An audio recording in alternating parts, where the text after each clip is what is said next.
Hi everybody, we're back. We've done our setup rows, we've done everything we need to do, and now we're ready to do our actual brioche knitting with the 2 repeating rows, which is a lot of fun. It's actually very intuitive.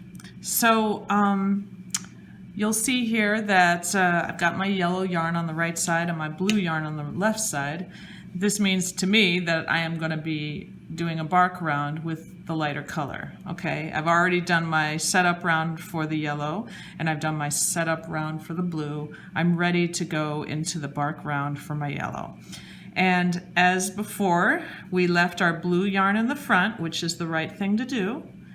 And our yellow is in the back now, just because we purled it from the last round, so it just sort of ended up in the back. That's okay. We're going to start our bark round with a bark. There it is.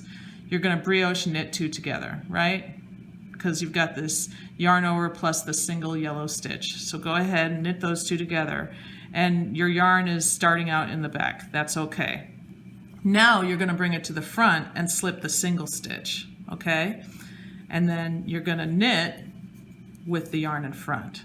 So that first time that you do that knit stitch, when you're first beginning the round, your working yarn is actually in the back, but that's the only time it'll be in the back, okay? So bring it forward, slip 1, brioche knit. Slip 1 with the yarn forward, brioche knit. Slip 1 with the yarn forward, brioche knit. Remember, your knit round will begin with a bark, okay? Slip 1 with the yarn in front, bark. Slip 1 with the yarn in front, bark. Excuse me. So if you look back, you'll see here that there's my first bark stitch, okay? And it's signified by the little marker, so I'll always know when my round begins and when it ends.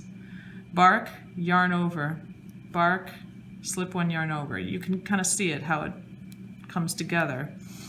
I did a yarn over here, or I did a knit here, the bark, so I'm going to look for that single stitch, slip it, and then bark it.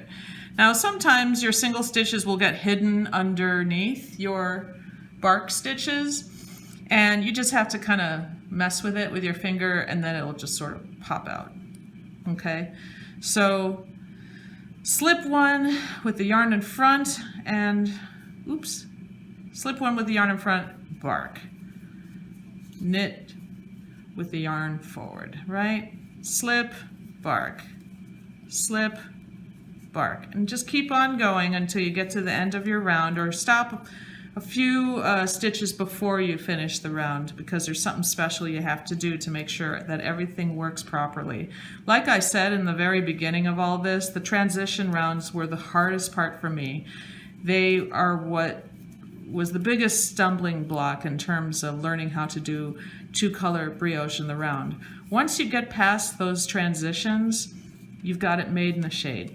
So go ahead and just continue to bark and slip 1 yarn over until you get just a few stitches to the end, okay? And then we'll finish this round up.